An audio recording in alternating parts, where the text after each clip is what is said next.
झज्जर के गांव सिकंदरपुर में आयोजित चश्मा वितरण कार्यक्रम में शिरकत करने पहुंचे भाजपा प्रदेश अध्यक्ष ओम प्रकाश धनखड़। वहीं कार्यक्रम में पहुंचने पर ओम प्रकाश धनखड़ व ग्रामीणों ने किया उनका जोरदार स्वागत। कार्यक्रम के बाद पत्रकारों से रूबरू होते हुए भाजपा प्रदेश अध्यक्ष ओम प्रकाश धनखड़ ने कहा कि प्रधानमंत्री नरेंद्र मोदी के जन्मदिन को लेकर 2 अक्टूबर महात्मा गांधी जयंती तक पूरे प्रदेश में भाजपा द्वारा कार्यक्रम चलाए जा रहे हैं और इसी कड़ी में सिकंदरपुर गांव में भी चश्मा वितरण कार्यक्रम का आयोजन किया गया। वहीं भाजपा प्रदेश अध्यक्ष ओम प्रकाश धनखड़ ने कांग्रेस पार्टी के प्रदेश अध्यक्ष उदयभान पुनिया द्वारा देश के प्रधानमंत्री नरेंद्र मोदी व हरियाणा के मुख्यमंत्री मनोहर लाल खट्टर को लेकर की गई विवादित टिप्पणी पर भी अपनी प्रतिक्रिया देते हुए कहा कि कांग्रेस पार्टी के प्रदेश अध्यक्ष उदयभान पुनिया अमर्यादित बयान आया है, जिसकी मैं कड़े शब्दों में निंदा करता हूं। उन्होंने मर्यादा की भी सभी हदें पार कर दी। देश के प्रधानमंत्री नरेंद्र मोदी व हरियाणा के मुख्यमंत्री मनोहर लाल खट्टर के खिलाफ ऐसी टिप्पणी करना बहुत ही दुर्भाग्यपूर्ण है और अपने बयान पर कायम रहना ये उससे भी बड़ा दुर्भाग्य है। और ये भाषा ऐसी हो गई है कि शायद कांग्रेस में भारी बौखलाहट है। इससे पूर्व कांग्रेस पार्टी के नेता रणदीप सिंह सुरजेवाला ने भी जनता को श्राप देने की बात कही थी।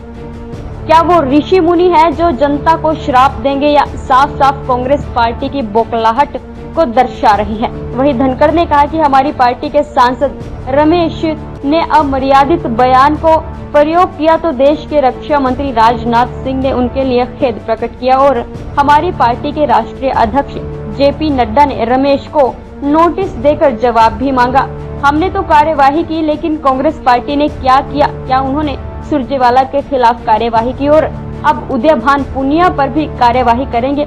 और जो दुर्भाग्यपूर्ण बयान कांग्रेस के नेता ने दिया है उसको लेकर सोनिया गांधी, मल्लिका अर्जुन खड़गे और राहुल गांधी को पूरे देश और प्रधानमंत्री से माफी मांगनी चाहिए और ऐसे भाषा का प्रयोग करके पूरे देश में कांग्रेस पार्टी का जन आधार खिसकता नजर आ रहा है और आने वाले समय में इसका खामियाजा भी कांग्रेस पार्टी को भुगतान करना पड़ेगा। वहीं चुनावी राज्यों में राहुल गांधी की जनता को दी जा रही गारंटी के ऊपर बोल रहे ओम प्रकाश धनखड़ ने कहा, पिछली बार भी राहुल गांधी जनता को गारंटी देने के आए थे, उनको क्या हुआ? जनता राहुल गांधी को ढूंढ रही है और अब राजस्थान में जाएंगे तो उन्हें पता चल जाएगा कि वहीं राहुल गांधी के कूली के वेश को लेकर भी बोले धनखड़, नोटंकियां करने से देश की जनता का दिल नहीं जीता जा सकता। दिल जीतने के लिए देश की जनता की आत्मा उतरना पड़ता है।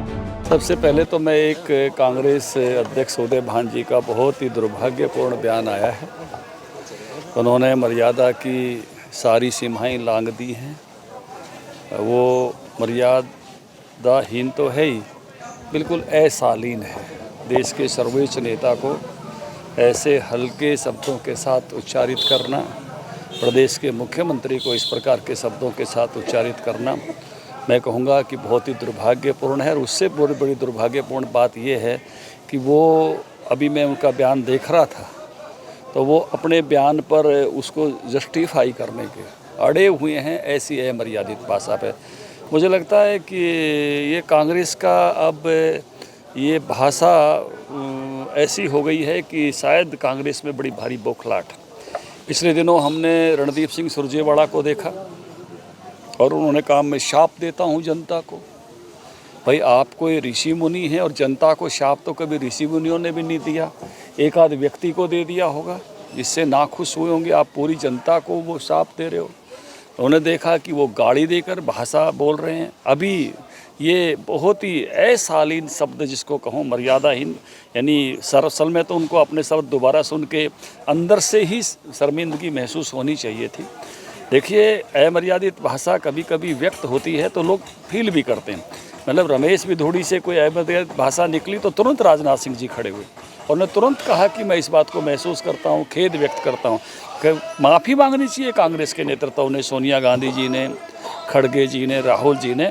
इनको तो मैं कहूँ क्या कि ये तो उस पर ही उतरे आए हैं, मतलब जिसको कहें कि भाई लज्जाहीन वक्तव्य हो गया है, क्योंकि पहले कहने में शर्म नहीं और अब कह रहे हैं कि भाई मैं तो मेरे शब्दों में क्या कमी है। मैं तो इस नाते से बहुत ही दुर्भाग्यपूर्ण स्टेटमेंट आया है। संपूर्ण कांग्रेस पार्टी को इस पर जो है ये शर्म महसूस करनी चाहिए। और वो कांग्रेस के नेतृत्व को इस पर जो है माफ़ी मांगनी चाहिए देश के प्रधानमंत्री से। अभी G20 हुआ और उसके बाद एक सर्वे आया कि दुनिया में सर्वाधिक लोकप्रिय प्रधानमंत्री कौन है, और उसमें सबसे ऊपर नरेंद्र मोदी आए। मुझे लगता है कि कांग्रेस इस देश के जो गौरवशाली पल हैं, चाहे चंद्रयान 3 लैंड हुआ है, चाहे आदित्य एल गया है, G20 की सफलता है, इस सारे बहनों के लिए जो इतना बढ़िया जो है, इतने वर्षों से जिसको कांग्रेस नहीं कर पाई थी, अन्य दल नहीं कर पाए थे, इतने वर्षों के बाद जो बहनों को 33% आरक्षण मिला है, सारी बहन गौरवान्वित हैं। ऐसे सारे देश के गौरव के पल चल रहे हैं और इसलिए मैं कहूँ कि ये तो गाली गलौज पर उतरना हो गया है।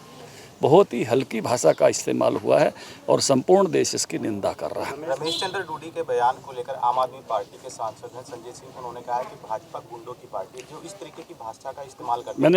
मैंने तुरंत कहा ना, उन्होंने कहा तो तुरंत उसको महसूस किया गया और ये अभी उस पर सीनाजोरी आ रही है कि हम तो अपने बयान पर अड़े हुए हैं। कितनी बार इन्होंने प्रधानमंत्री जी के लिए कांग्रेस पार्टी ने इस प्रकार के शब्दों का इस्तेमाल किया है और ऐसे करके कांग्रेस अपना जनाधार खोती जा रही है, क्योंकि ये देश जो है ये लोकलाज से चलता है और जो लोकलाज की मर्यादा को छोड़ देते हैं लोग उनके साथ खड़े नहीं होते हैं। मतलब मुझे लगता है कि ये बौखलाहट है कांग्रेस पार्टी की, जो उसका जनाधार खिसकता जा रहा है। इसका खामियाजा भुगतना पड़ेगा कांग्रेस पार्टी को। नड्डा ने सांसद को नोटिस भी दिया है। नहीं, निश्चित, मैंने कहा मेरी पार्टी सीरियसली ले रही है। उनकी पार्टी क्या कर रही है, क्या किया सुरजेवाला जी के बयान पर, क्या करेंगे इसके बयान पर, ये सीनाजोरी दिखा रहे हैं बयान देकर। मतलब कांग्रेस का कल्चर इसी बात से अभिव्यक्त होगा कि भाई भाजपा के किसी व्यक्ति ने कुछ कहा तो भाजपा कितनी मर्यादा के साथ अपनी चीज़ों को ठीक करने के उसमें लगी हुई है और कांग्रेस के लोग अमर्यादित भाषा बोलकर और उस पर सीनाजोरी दिखा रहे हैं,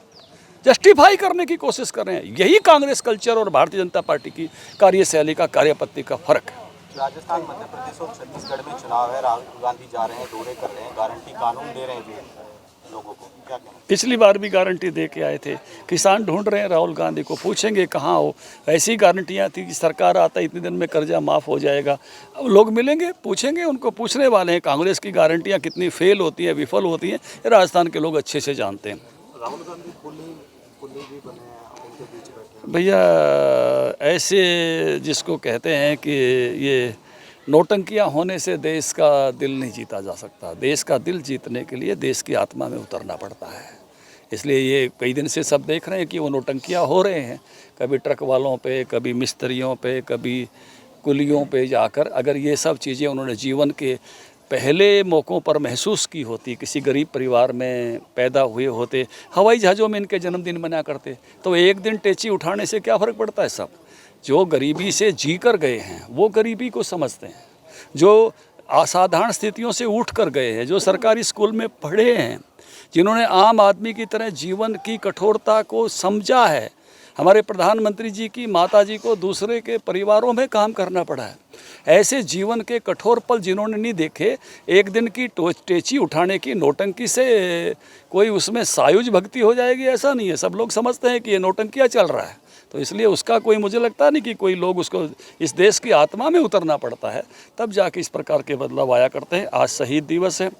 मेरे गांव में भी रिसलदार बदलो सिंह 23 सितंबर 1918 में उनकी शहादत हुई थी। गांव में भी वो मनाया गया। आज कई सारे गांव में, अभी मैं सिकंदरपुर आया हूं, प्रधानमंत्री जी के जन्मदिन के जो पखवाड़ा चल रहा है गांधी जयंती का, उसमें हमने हेल्थ कैंप लगाए हैं और 2 लाख चश्मे वितरित करने का निर्णय पूरे प्रदेश में लिया है। उसी के तहत मैं देवरखाना और दरियापुर के कार्यक्रम में और सहभागी होऊंगा। ऐसे ही एक कार्यक्रम में मातन हिल में भी झज्जर की विधानसभा में सहभागी होकर आया हूं। बड़े जोर से कार्यकर्ता इस सेवा भाव से लगे हैं। मैं सारे कार्यकर्ताओं का इस बात के लिए अभिनंदन करता हूँ।